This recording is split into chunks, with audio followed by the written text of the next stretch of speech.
नमस्कार दोस्तों, स्वागत है आपका हमारे YouTube channel target civil services में। दोस्तों आज है 20 जनवरी और मध्य प्रदेश के डेली करंट अफेयर में आज हम पढ़ेंगे 20 जनवरी की करंट अफेयर। तो लेक्चर ध्यान से देखिएगा।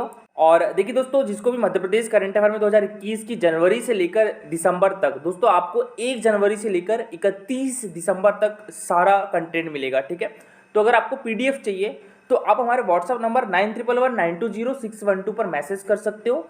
ये आपको मात्र 99 रुपीज़ में मिल जाएगी। ठीक है, इसमें लगभग 3500 क्वेश्चंस रहेंगे MP करंट अफेयर से रिलेटेड। इसमें कोई दोस्तों नेशनल करंट अफेयर नहीं होगा, मात्र MP करंट अफेयर होगा। इसमें आपको 12 PDF मिलेंगे दोस्तों मंथ वाइज। अगर आप सिंगल PDF में परचेज करना चाहते हो तो सिंगल PDF भी मिल जाएगी। दोस्तों हम डेज के बारे में बात करें तो 4 जनवरी को विश्व ब्रेल दिवस मनाया जाता है, 9 जनवरी को भारतीय प्रवासी दिवस मनाया जाता है, 10 जनवरी को विश्व हिंदी दिवस मनाया जाता है, 12 जनवरी को राष्ट्रीय युवा दिवस मनाया जाता है। और दोस्तों विश्व युवा दिवस कब मनाया जाता है तो ये 12 अगस्त को मनाया जाता है। ठीक है, और 15 जनवरी को थल सेना दिवस मनाया जाता है, और 8 अक्टूबर को दोस्तों एयरफोर्स डे मनाया जाता है, और 4 दिसंबर को नेवी डे मनाया जाता है। चलिए दोस्तों, सबसे पहले हमने जो कल करंट अफेयर पढ़े तो उसका रिवीजन कर लेते हैं, उसके बाद स्टार्ट करके हम आज की करंट अफेयर। तो कल के करंट अफेयर में पहला क्वेश्चन था हमारा, हाल ही में वरिष्ठ पत्रकार एवं लेखक इब्राहिम खान गौरी का निधन हो गया है दोस्तों। तो इनका संबंध हमारे मध्य प्रदेश के किस जिले से है दोस्तों? तो इनका संबंध है हमारे मध्य प्रदेश के मंदसौर डिस्ट्रिक्ट से। तो इसका आंसर क्या हो जाएगा? Option number C. ठीक है, मंदसौर डिस्ट्रिक्ट। और दोस्तों ये है इब्राहिम खान गौरी। ठीक है, इनका जन्म दोस्तों मंदसौर में हुआ था। कब हुआ था? 20 जुलाई 1951 को हुआ था। ठीक है, तो इनका अभी हाल ही में निधन हो गया है। और ये वरिष्ठ पत्रकार एवं लेखक भी थे, और दोस्तों गीत भी लिखते थे ये। और देखिए इनकी प्रमुख रचनाएं भी याद रखिएगा। इल्हाम 1991 में लिखी गई थी, आगाही 1996 में लिखी गई थी, करबला 1998 में लिखी गई थी, अंदाज ए बया और 2001 में लिखी गई थी। ठीक है, और इनको महत्वपूर्ण पुरस्कार कौन कौन से मिले थे? यूपी उर्दू अकादमी का पुरस्कार मिला था, 1991 में मिला था। ऑल इंडिया बैंजर अवार्ड 1992 में मिला था। ठीक है, और हमारे मध्य प्रदेश सरकार के द्वारा कालिदास सम्मान से कब सम्मानित किया गया था दोस्तों? 2003 में। और कबीर सम्मान से भी कब सम्मानित किया गया था? 2003 में। ठीक है, और उत्तर प्रदेश का हिंदी उर्दू साहित्य अकादमी का पुरस्कार कब दिया गया था इनको? तो ये दिया गया था 2004 में। ठीक है दोस्तों, और Tata group magazine AV max award से भी इनको सम्मानित किया गया था 2000 में। देखिए महाराष्ट्र गवर्नमेंट के द्वारा महाराष्ट्र हिंदी पत्रकार संघ पुरस्कार से भी इनको 2000 में सम्मानित किया गया था। तो ये कुछ महत्वपूर्ण पुरस्कार है दोस्तों जो इनको मिले हैं, तो याद रखिएगा। और देखिए उज्जैन का साहित्य सेवा सम्मान भी इनको मिला था। कब? 2001 में। नेक्स्ट क्वेश्चन था दोस्तों हमारा, किस राज्य सरकार के द्वारा घरेलू हिंसा सहायता योजना लागू करने का निर्णय लिया गया है दोस्तों? तो ये हमारी मध्य प्रदेश गवर्नमेंट के द्वारा। तो इसका आंसर क्या हो जाएगा? ऑप्शन नंबर ए। ठीक है, मध्य प्रदेश गवर्नमेंट के द्वारा अभी हाल ही में घरेलू हिंसा सहायता योजना लागू करने का निर्णय लिया गया है। इसमें क्या रहेगा दोस्तों? अगर किसी महिला पर घरेलू हिंसा हो रही है तो उसको गवर्नमेंट आर्थिक मदद करेगी दोस्तों।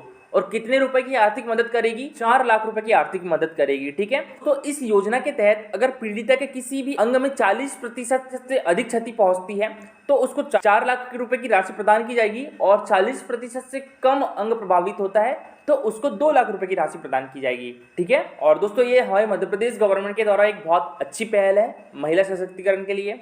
नेक्स्ट क्वेश्चन था दोस्तों हमारा, हाल ही में किस जिले के ताप्ती ठाकुर ने मिस विंटर क्वीन 2022 का खिताब जीत लिया है दोस्तों? तो ये हमारे मध्य प्रदेश की राजधानी भोपाल की है। तो इसका आंसर क्या हो जाएगा? ऑप्शन नंबर बी, भोपाल की है। ठीक है, और इन्होंने दोस्तों अभी हाल ही में मिस विंटर क्वीन 2022 का खिताब जीत लिया है। इनका नाम क्या है दोस्तों? ताप्ती ठाकुर, और ये है ताप्ती ठाकुर। दोस्तों अभी इनकी उम्र कितनी है? मात्र 17 साल है। ठीक है, और दोस्तों मिस विंटर क्वीन 2022 का जो आयोजन है वो कहाँ पर किया गया था? मनाली में किया गया था। ठीक है, नेक्स्ट क्वेश्चन दोस्तों हमारा, हाल ही में मध्य प्रदेश सुशासन एवं डेवलपमेंट रिपोर्ट और सुशासन डाइजेस्ट पत्रिका का विमोचन किसने किया है दोस्तों? तो ये क्या है? हमारे मध्य प्रदेश के मुख्यमंत्री शिवराज सिंह चौहान ने। तो इसका आंसर क्या हो जाएगा? Option number A, Shivraj Singh Chouhan. Narottam Mishra हमारे मध्य प्रदेश के गृह मंत्री है दोस्तों। मोहन यादव, डॉक्टर मोहन यादव दोस्तों हमारे मध्य प्रदेश के उच्च शिक्षा मंत्री है। ठीक है, स्कूल शिक्षा मंत्री इंदर सिंह परमार है। तकनीकी शिक्षा मंत्री कौन है? यशोधरा राजे सिंधिया है, और यशोधरा राजे सिंधिया के पास दोस्तों खेल विभाग भी है। और चिकित्सा शिक्षा मंत्री कौन है? कैलाश विश्वास सारंग है। ठीक है, डॉक्टर प्रभुराम चौधरी के पास दोस्तों हमारे मध्य प्रदेश का स्वास्थ्य विभाग है, तो इनका नाम भी याद रखिएगा। चलिए दोस्तों अब स्टार्ट करते हैं आज की करंट अफेयर। तो आज की करंट अफेयर में पहला क्वेश्चन है हमारा, अटल संग्रहालय की स्थापना हमारे मध्य प्रदेश के किस जिले में की जाएगी दोस्तों? तो ये की जाएगी ग्वालियर में। तो इसका आंसर क्या हो जाएगा? ऑप्शन नंबर सी, ठीक है दोस्तों, ये अटल बिहारी वाजपेयी जी की जन्मभूमि भी है ग्वालियर, तो यहीं पर अटल संग्रहालय की स्थापना की जाएगी। जो ग्वालियर के स्कूल में अटल बिहारी वाजपेयी ने पढ़ाई की थी वहां पर की जाएगी। ठीक है, देखिए दोस्तों, आज है 25 दिसंबर और 25 दिसंबर को मनाया जाता है सुशासन दिवस। से 25 दिसंबर तक सुशासन सप्ताह दिवस भी मनाया जा रहा है। तो केंद्रीय मंत्री डॉक्टर जितेंद्र सिंह ने शासन गांव की और थीम पर सुशासन सप्ताह अभियान का उद्घाटन किया था। कब किया था? 20 दिसंबर को, जिसका उद्देश्य जमीनी स्तर पर सर्वोत्तम शासन प्रभाव को प्रदर्शित करना और उनकी नकल करना है। आजादी का अमृत महोत्सव उत्सव के हिस्से के रूप में दोस्तों 20 से 25 दिसंबर को सुशासन सप्ताह मनाया जा रहा है। पूर्व प्रधानमंत्री अटल बिहारी वाजपेयी जी की जयंती के अवसर पर दोस्तों 25 दिसंबर को प्रतिवर्ष सुशासन दिवस के रूप में मनाया जाता है। इसका उद्देश्य दोस्तों भारत के नागरिकों के मध्य सरकार की जवाबदेही के प्रति जागरूकता पैदा करना है। तो सुशासन दिवस मनाना हमारे देश में कब से स्टार्ट हुआ था? 2014 से स्टार्ट हुआ था। ठीक है, और दोस्तों अटल बिहारी वाजपेयी जी का जन्म हमारे मध्य प्रदेश की पवित्र नगरी ग्वालियर में 25 दिसंबर 1924 को हुआ था। और अटल बिहारी वाजपेयी जी ने 3 बार भारत के प्रधानमंत्री के रूप में कार्य किया है। 1996 में उनका पहला कार्यकाल केवल 13 दिनों के लिए था दोस्तों, और उन्होंने मार्च 1998 से अप्रैल 1999 तक 13 महीने की अवधि के लिए अपना दूसरा कार्यकाल, उसके बाद 1999 से 2004 तक पूर्ण कार्यकाल दिया है। और संसद में दोस्तों उनका पहला प्रवेश 1962 में राज्यसभा के माध्यम से हुआ था। वह 7 बार लोकसभा के लिए चुने गए थे दोस्तों। देखिए दोस्तों, इनको 1994 में दूसरे सर्वोच्च नागरिक सम्मान पद्म विभूषण से भी सम्मानित किया गया था। और 1994 में ही सर्वश्रेष्ठ सांसद के रूप में पंडित गोविंद वल्लभ पंत पुरस्कार से भी सम्मानित किया था। और दोस्तों इनको 2015 में भारत के सर्वोच्च सम्मान कौन सा? भारत रत्न से भी सम्मानित किया था। कब दोस्तों? 2015 में। अटल बिहारी वाजपेयी जी की समाधि कहाँ पर है? तो ये न्यू दिल्ली में है, हमारे देश की राजधानी में है। इसका नाम क्या है दोस्तों? सदैव अटल है। दोस्तों मध्य प्रदेश में ग्वालियर स्थित जिस शासकीय गोरखी स्कूल ने पूर्व प्रधानमंत्री स्वर्गीय अटल बिहारी वाजपेयी जी के व्यक्तित्व को गढ़ा और निखारा, अब वहीं उनसे जुड़ी यादों को संजोने के लिए एक अटल संग्रहालय बनाया जाएगा।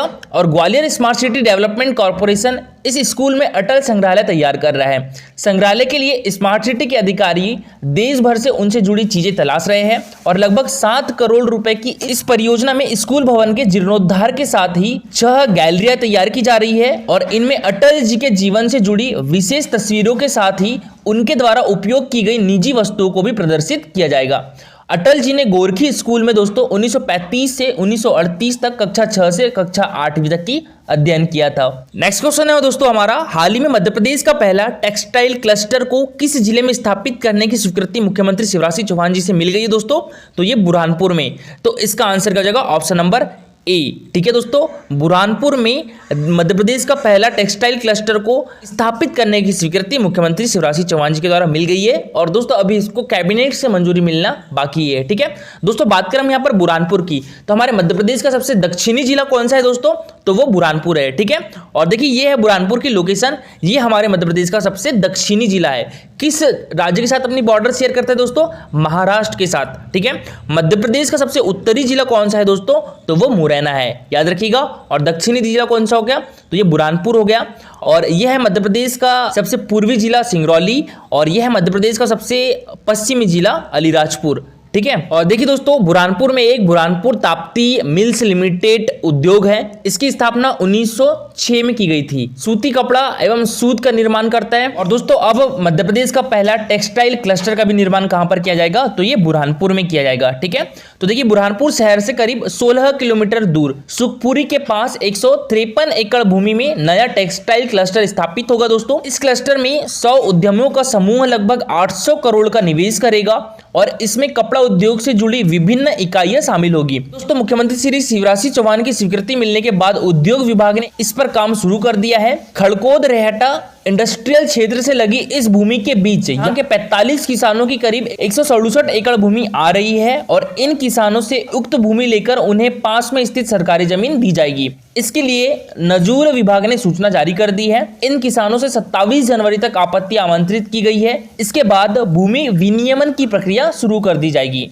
विभागीय अधिकारियों के मुताबिक यह हमारे मध्य प्रदेश का पहला टेक्सटाइल कल्चर है दोस्तों, जिसे मुख्यमंत्री की स्वीकृति मिली है और काम शुरू किया गया है। हालांकि इस पर अभी मंत्री परिषद की मोहर लगना शेष है। कपड़ा उद्योग को बढ़ावा देने और रोजगार के नए अवसर पैदा करने के लिए मुख्यमंत्री शिवराज सिंह चौहान ने दोस्तों चुनाव के दौरान इसकी घोषणा भी की थी। नेक्स्ट क्वेश्चन दोस्तों हमारा, केंद्रीय गृह मंत्रालय ने देश का सर्वश्रेष्ठ आरक्षक ट्रेनिंग सेंटर के रूप में हमारे मध्य प्रदेश के किस जिले के पुलिस ट्रेनिंग सेंटर को चुना है दोस्तों? तो ये इंदौर के पुलिस ट्रेनिंग सेंटर को चुना है। तो इसका आंसर क्या हो जाएगा? ऑप्शन नंबर ए। ठीक है, इंदौर। दोस्तों हमारे केंद्रीय गृह मंत्री कौन है? तो ये है अमित शाह। और हमारे मध्य प्रदेश के गृह मंत्री कौन है दोस्तों? नरोत्तम मिश्रा है।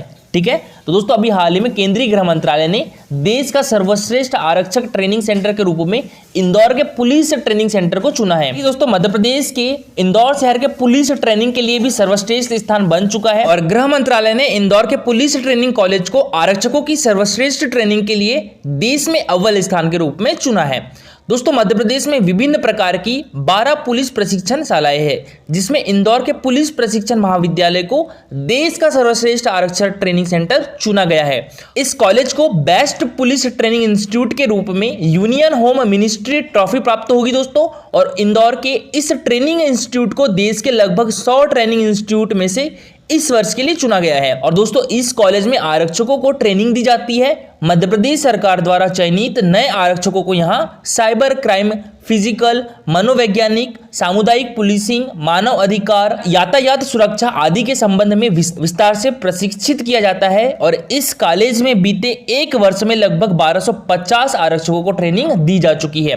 ठीक है, तो दोस्तों याद रखिएगा, अभी हमारे देश का सर्वश्रेष्ठ पुलिस ट्रेनिंग सेंटर किस जिले का पुलिस ट्रेनिंग सेंटर बन गया दोस्तों?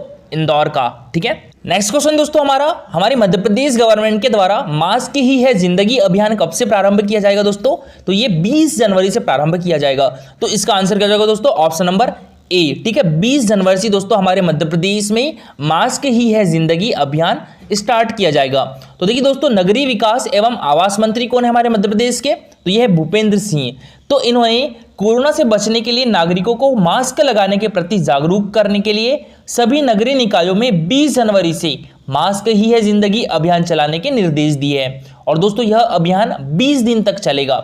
श्री सिंह ने बताया है कि अभियान का उद्देश्य नगरीय क्षेत्रों में मास्क के प्रयोग को बढ़ावा देना है और मास्क को जन सहयोग से सुलभ तरीके से उपलब्ध कराना और मास्क बैंक स्थापित करना है। मास्क को ठीक ढंग से पहनने और उसके सुरक्षित निपटान की जानकारी देना है। अभियान में अशासकीय संगठनों, संस्थाओं और युवाओं का सहयोग लिया जाएगा। तो व्यक्तिगत जनसंपर्क के साथ जागरूकता की विभिन्न गतिविधियां भी की जाएगी। मास्क लगाने वाले को प्रोत्साहन और नहीं लगाने वाले को समझाइश दी जाएगी और रोको टोको भी अभियान चलाया जाएगा। विभिन्न प्रचार माध्यमों से मास्क लगाने के फायदा बताए जाएंगे और मास्क नहीं लगाए जाने पर समझाई के बाद चालानी कार्रवाई भी की जाएगी। दोस्तों कल का हमारा क्वेश्चन था, सतना किस चीज के उत्पादन के लिए प्रसिद्ध है दोस्तों? तो ये सीमेंट उत्पादन के लिए प्रसिद्ध है। तो इसका आंसर क्या हो जाएगा? Option number C. ठीक है, सीमेंट। और कल का जो सबसे अच्छा आंसर है दोस्तों, नवीन वर्मा ने किया था। इनके द्वारा बताया गया था सतना जिले में सीमेंट उत्पादन के लिए प्रसिद्ध है। भरहूत स्तूप का निर्माण सतना जिले में सम्राट अशोक द्वारा करवाया गया है और तुलसी शोध संस्थान चित्रकूट में स्थित है। सतना जिला रीवा संभाग के अंतर्गत आता है और सतना जिला चूना और गैरू में शीर्ष स्थान पर है। उस्ताद अलाउद्दीन खान सरोद वादक की कर्मस्थली है। चित्रकूट मेहर मां शारदा देवी का मंदिर और गधों का मेला भी कहाँ लगता है? ये सतना में लगता है। और दोस्तों आज के लिए आपका क्वेश्चन है, आदिम जाति कोरकू हमारे मध्य प्रदेश में कहाँ पाई जाती है? ये एमपीपीएससी 2008 में पूछा गया था। दक्षिण के जिले, उत्तर पश्चिम के जिले, पूर्वी जिले या उत्तर पूर्वी जिले? ठीक है दोस्तों, तो इसका आंसर पूरा डिटेल में दीजिएगा। और देखिए दोस्तों, ये है हमारा Telegram channel target civil services. इस पर डेली 20 क्वेश्चन का क्विज होता है, जिसमें 15 क्वेश्चन जो रहते हैं मध्य प्रदेश जीके से रहते हैं, जो कि प्रीवियस एग्जाम में पूछे जा चुके हैं और एग्जाम पर्सपेक्टिव से भी इंपॉर्टेंट होते हैं। 5 क्वेश्चन दोस्तों Madhya Pradesh daily current affair से रिलेटेड होते हैं। इस टाइप से इसका रिजल्ट निकलता है। कल हमारा कौन सा क्विज हुआ था दोस्तों? 136वां क्विज हुआ था। ठीक है, और ये हमने दोस्तों मध्य प्रदेश की महत्वपूर्ण जनजातियों से संबंधित पूछे थे 20 क्वेश्चन। इसमें जो फर्स्ट रैंक आई है दोस्तों वो शुभम की आई है, सेकंड रैंक सुनील की आई है और थर्ड रैंक किसकी आई है? ये भी शुभम की आई है। तो दोस्तों आप भी इस क्विज में पार्टिसिपेट कर सकते हो। टेलीग्राम चैनल की लिंक आपको हमारे वीडियो के डिस्क्रिप्शन बॉक्स में मिल जाएगी। दोस्तों आज के लिए इतना ही। Thank you for watching this video.